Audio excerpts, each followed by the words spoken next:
"What the hell do you think you are?" I accidentally shouted out loud at my desk in the office. "My name is James. I'm having a disagreement with Amelia, who started at the company around the same time as me. Amelia and I don't get along well. To put it bluntly, we have the worst relationship. Even though we're in the same year, she has a higher education level with a college degree while I only graduated from high school. Sure, Amelia is older and more educated, but we're still colleagues. I have always made every possible effort to. When I was in elementary school, my parents passed away in a car accident. I've been living with my young sister Charlotte ever since. After our parents passed away, we were supposed to be sent to distant relatives or an orphanage. But I couldn't bear the thought of selling the house our parents worked so hard to build and leaving it behind. So we threw a tantrum at the funeral, and the neighbors who attended came up to us and said, "We will take care of these kids. Please don't take away the place of memories between these kids and their parents. If anything happens, we will take responsibility," they pleaded with the relatives one by one, bowing their heads. Moved by their gestures, the hesitant relatives said, "We will also visit during the holidays. Please take care of them." They agreed, and since then it has been just Charlotte and me living together. One day, as a curious child, I asked the elderly lady in the neighborhood why they did so much for us. She told me that our parents always took time out of their work to clean the neighborhood, visit elderly couples living alone, help with shopping, and assist with other difficulties. They were performing acts of kindness that we were unaware of. Seeing such behavior from them, we also learned about the community and the spirit of helping others.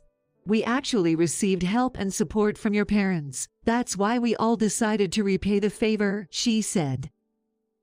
Of course, there were many difficult and painful moments, things we wanted to ask our father and mother, things we wanted to talk about with them. There were times when we would cry and talk to them at their gravesite, and during those times, the neighbors would always notice our changes and stay with us. "We may not be able to replace your parents, but we don't want you to feel lonely," they always supported us. Until I entered middle school, the neighbors would bring delicious meals for dinner and breakfast, so we never had to worry about going hungry. And of course, friends were no exception. Many of our friends would take us out to play after school or on holidays. Some even took us to amusement parks and zoos. It's no exaggeration to say that we have been able to live until now thanks to the help of the people around us.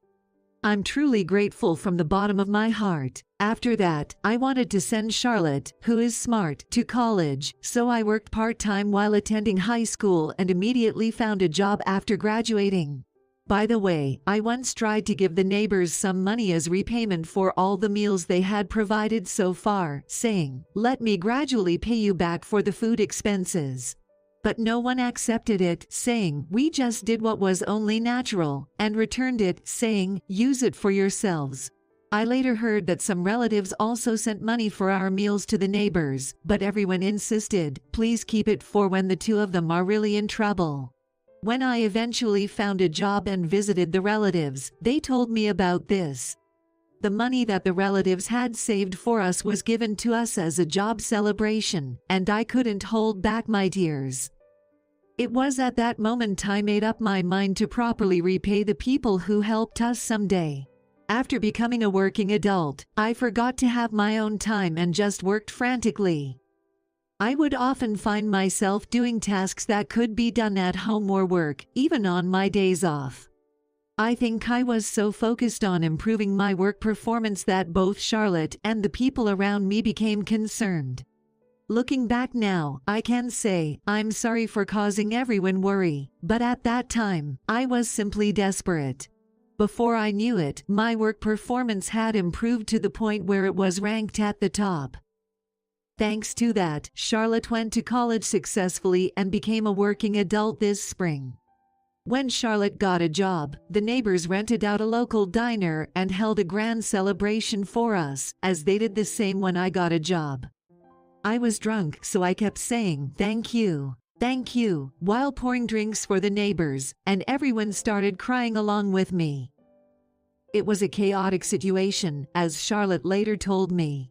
Going back to today, Amelia, my colleague, seems to despise my work performance, so she constantly picks on me and makes sarcastic remarks. She's a really annoying person. Today is an important day when Charlotte invited me to dinner to celebrate her first paycheck. For some reason, Amelia heard about it and said, leaving work on time. Seriously, unbelievable, and the reason is dinner with your little sister, even though she's a po person like you and hasn't even landed a decent job. Seriously, you're like a siskin and lolikin.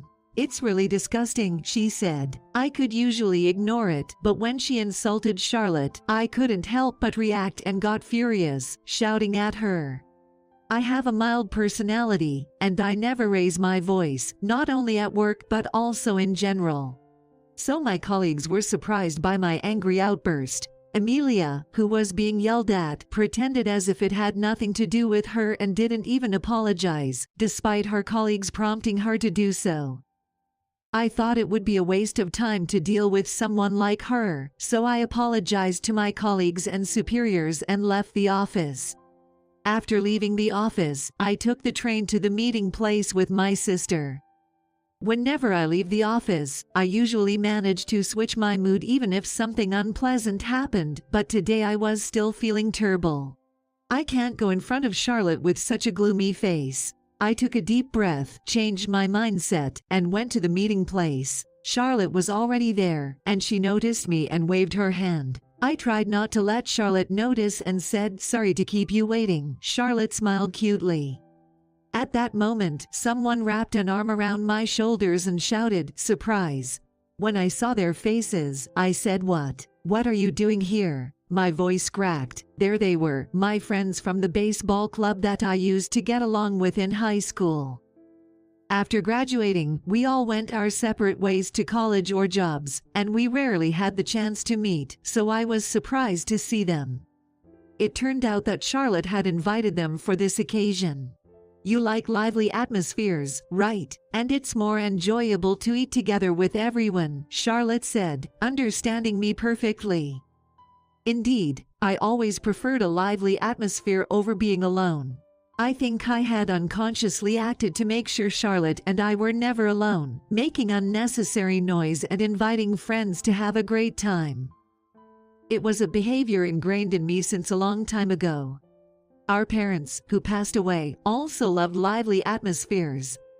Looking at the photos, our parents were always surrounded by people. I think we inherited that sociable nature from them.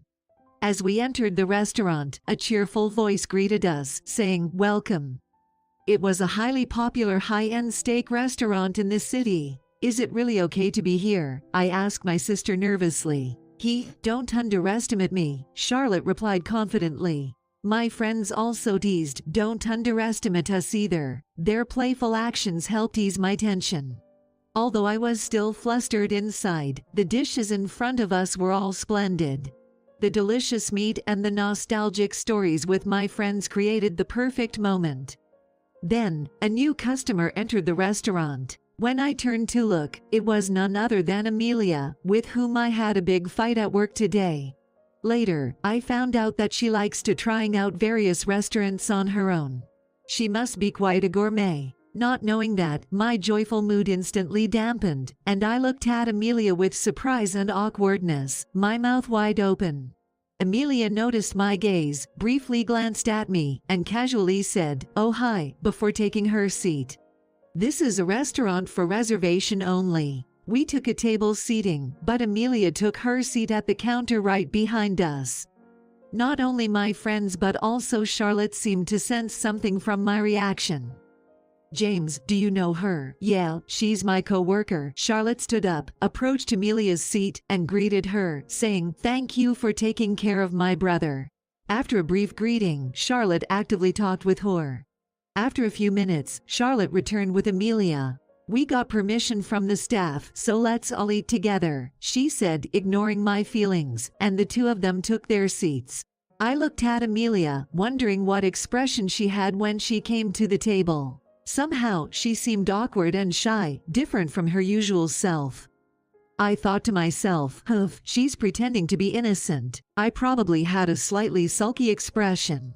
Ignoring me, Charlotte started telling stories to Amelia. She talked about how I took care of her and how she wouldn't be where she is now without me. It embarrassed me to the point where I wanted to hide. Furthermore, Charlotte said, "And today is my brother's birthday." Suddenly, I remembered, "Oh right, it is, isn't it?" I blurted out, surprised. "Leave it to me," Charlotte said, and in front of me, my favorite chocolate cake and a fancy-looking bottle of wine were placed. "Congratulations, James," everyone applauded. It was a thoughtful birthday surprise from Charlotte and the restaurant. I see. Everyone came not only to celebrate Charlotte's first paycheck but also for my birthday. I understood the intention behind it. The wine was easy to drink and had a fruity aroma. After I took a sip, glasses were also distributed to everyone else. Charlotte said, "Would you like some, Amelia?" After hesitating for a moment, Amelia, who was sitting next to me, accepted the glass. I thought I heard a faint congratulations in a small voice, but I pretended not to hear. As we enjoyed the food, I thought it was about time to wrap up when I heard a voice coming from beside me. I turned my face and saw Amelia, her face slightly red, looking down. Seemingly having had quite a bit to drink, I asked, "Are you okay?" She said, "You are always surrounded by people. It's so different from me." And while I was wondering if that's true, she started to tell the story bit by bit. She's always been an only child, and her parents were always busy with work. Whenever she met her parents, they would only ask her about her studies and grades. So, she worked hard all the time. Looking back now, she thinks she was desperate to be recognized and noticed by her parents. She believed that she was smarter and more capable than the adults around her until she entered the workforce. But in reality, she was overshadowed by people like me who only had a high school diploma. She told me that she thought I could finally find my place and be recognized. That's why she felt anxious, frustrated, jealous, and filled with dark emotions. She regrets having behaved that way all this time. At the end of her story, Amelia lowered her head and said, "I'm sorry for ruining such an important day. I said something that messed it up." Even I, who is dense, could tell that she was on the verge of tears. I quickly replied, "No, I'm sorry too. I lost my temper, shouting at a woman like that. If Charlotte finds out, she'll give me hell, ha." I laughed and said. Amelia smiled and chuckled, saying, "Thank you for the enjoyable time today. It became an unforgettable day thanks to you, your sister, and your friends." So I said, "By the way, some time ago, you said congratulations for me, right?" "Thank you." While I thought we looked like a couple who had just fought, Charlotte caught our gaze. She approached me with a smirk and said, "You two seem to have a good atmosphere. Is there something going on between you?" We tried to escape from Charlotte and our friend's strange inquiries and quickly left the restaurant, disbanding.